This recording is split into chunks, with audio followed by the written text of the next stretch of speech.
Hi, welcome back to my channel. I am Mindy and today I'm gonna be talking about signs that you are a real extrovert. I don't know, I saw some videos around on the internet about signs of being a real introvert and I felt like this is a real good subject.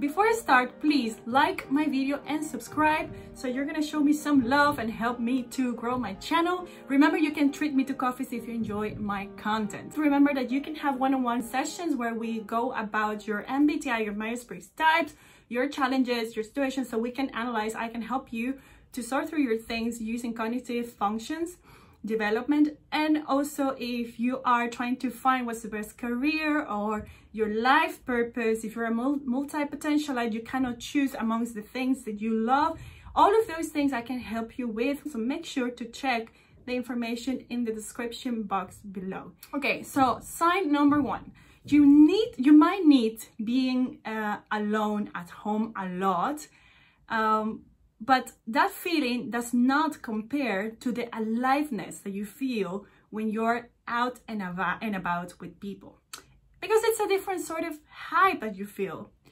And if you're a real extrovert, you know what I'm talking about. So there are many of us extroverts that we might feel like we need a lot of downtime. We feel that we need to be at home alone, and that makes us doubt that we are an introvert or an extrovert. But there are moments when we leave home, we go out with people, and there is this sort of energy pushing from the inside, and you feel like alive. There is for sure many people that can drain you, and I can say there's a lot of people that can drain me too, but that's not the majority of the case. Most of the cases, people just seems to energize us. And having conversations, of course, engaging conversations. When you talk to an introvert, even if they have engaging conversations, they do feel like soon after they need to retreat and they need to be on their own. A real extrovert, on the other hand, will feel like if they are engaging or engaged in a conversation with someone who's interesting to them, of course they can feel drained by other people, but when it's something that's interesting, you just feel like there is a new world that is opening. You feel like, whoa, this is so great, and you feel like this aliveness, this feeling of fullness, that being alone at home feels awesome, but it's like an awesome down, and this is an awesome up when you're with people. All right, so that's sign number one. Okay, sign number two is that you can feel very drained by certain people, but not everybody will drain you. Well, I already kind of mentioned that. Okay, I'm not that good at following scripts, but yeah, so you see, for sure, if you're a real extrovert, some people can drain you, but at the very end, people energizes you, the right people under the right circumstances, because extroverted can also feel drained just like introverts, but that doesn't make you an introvert, so keep that in mind. Another one is like the external world, the whole fullness of the external world energizes you. Seeing it, or even just like when you don't interact with it, you just by looking at it. And I have another video, if you haven't seen it, you should go and check it out, the differences between ENFP and INFP. If you are an ENFP, doubting still that you are an introvert, an extrovert or an introvert, but this video is for everybody. So in the end, I'm going to give this example of ENFP. So ENFPs can just go out in the world, sit down in a bench, look around, and they can feel energized just by seeing the whole world moving, by seeing what's happening around. This just would feed on their extroverted intuition. Now, you can be any other type of extroverted amongst the Myers-Briggs, and this can still apply to you, either if you are a sensor, either if you are an intuitive. The difference is like intuitive will be more feeling like they want to experience the world in a more abstract way in their heads, and the sensor will feel maybe more like they want to go and actually interact with the world. All right, next point.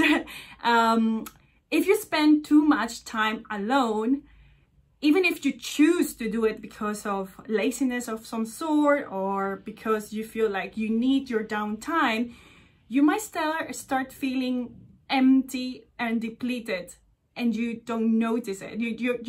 Your energy starts decreasing after a certain number of days. Let's say now with COVID-19, maybe you go less out, you see less people, and after a certain amount of days, you start feeling like your energy is going lower.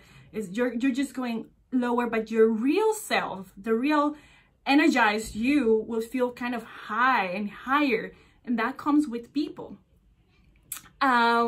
So you might need to feel the external world, external input, even if you don't interact with it, in order to feel that high up. So that's actually one noticeable difference, how the alone time makes you feel versus how interacting or observing the external world makes you feel. Okay. Another sign that you're an extrovert is that you need to share your insights with the world to somehow feel that your process of understanding is completed. And this is a big one, actually. So extroverts feels that whenever they understand something, or whenever they saw something, or whenever they did something, this will vary depending on if you're a sensor or an intuitive dominant, or if your main function is extroverted intuition, extroverted thinking, extroverted feeling, or extroverted sensing. So this will vary, but still you would feel like you want to share insights, you want to share the experience, you want to share that with someone else, because, or to do the activity with another person, if you're a sensor, because that makes you feel that you're connecting with the other person in the case of a sensor, sorry. But in the case, if you're an intuitive, that makes you feel like you connect with another person because you're sharing your understanding, your abstraction of the word, your processing of the abstraction with another person. So it's like you feel somehow, no matter what personality you are, you feel like you are a more whole and full person, either from your understanding, either from your emotions, either from your experience of doing activities, because you're sharing that with another person. Okay. Next point, you love human nature. You love people and their complexity, or you love people and their energy, either if you're a sensor or an intuitive.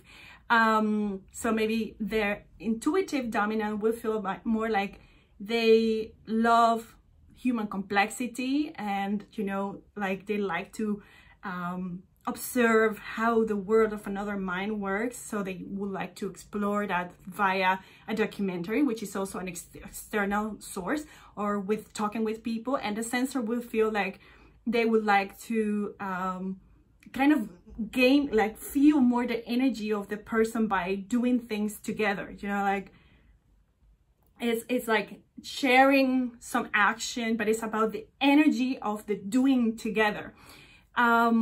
But both of them, anyhow, doesn't matter what, they love the human nature, they love the human connection somehow. Another point is like internal inputs, internal information or other people will brighten your mood, and it's like it gives food to your brain. And again, if you are an intuitive dominant, this might not mean that you need to constantly talk with people, because this is the reason why you are now confused and you think I'm an introvert because I don't need to interact all the time. But you notice that whenever you are exposed to the external world, to the external inputs, to the external data, to the people, to their talks, either if you are connecting with them or if you're just looking at the whole situation happening, as I said, sitting at the bench, still that brightens up your mood, and it makes you feel like there is this feeling of from the inside that it's a boost that you feel. It's a different sort of boost that what you feel when you're alone. And lastly, external data, whether if it's as I said, conversations, interactions, documentaries, books, music, anything will help you understand yourself better, or helps you understand yourself better. So you analyze now with what I'm saying and go in and revise if that's true, because you seem to gain, a real extrovert seems to gain their best insights through observing the world and or interacting with it. So introverts, they will feel like actually they understand themselves better, and that they gain the best insights by not going and navigating with new data, new people, new interactions, new actions. No, they just do it with their own knowledge they have inside. They just need to go and ruminate inside and analyze and make connections, and you know, that's not how with like the extroverts can do that. Yes, we all can do that, maybe to one or lesser degree, but that's not our main, it's not where we thrive, it's not our nature, it's not our first response. So that's it, that's the difference between introversion and extroversion in this context. So I hope that you liked it. Please like and subscribe. Oh, and buy me coffees if you enjoy my content, because I really like that. And that's a nice way for me to see that you support my work. So thank you, and see you next time.